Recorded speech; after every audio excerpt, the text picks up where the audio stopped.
Alrededor de 500 animales desfilaron por Paiporta en el día de su bendición.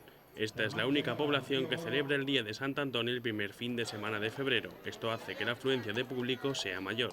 Pues mucha afluencia de público, creo que más que ningún año, y además más participación de animales, sobre todo caballerías, y el espectáculo que nos han dado del baile de la bailarina y el caballo, creo que, bueno, que ha marcado un punto de inflexión en esta celebración en Paiporta. Ha sido espectacular. Vamos, de tot, gats, periquitos, gossos, hasta un huron ha passat, molts, i els cavalls que estem prenent. Molt bonic, molt perfecte.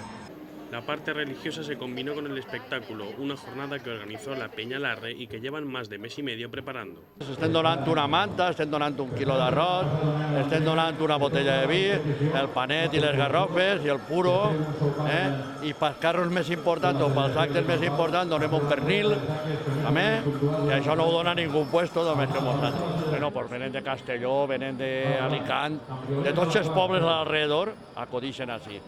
Una costumbre de todos aquellos que tienen animales, ir de pueblo en pueblo bendiciéndoles y fomentando esta celebración. El diumenge que ve a Masnassa i a l'altre al Parc el Posa. Este y yo no tenim altra faena. Es la meva querida. Es para que venga gente a verlo. La cantidad de animales y al que le gustan los animales como nos gustan los pueblos, pues es una maravilla para venir a verlo. El conseller de Bienestar Social Juan Cotino también estuvo presente en Paiporta en esta jornada de tradición y fiesta.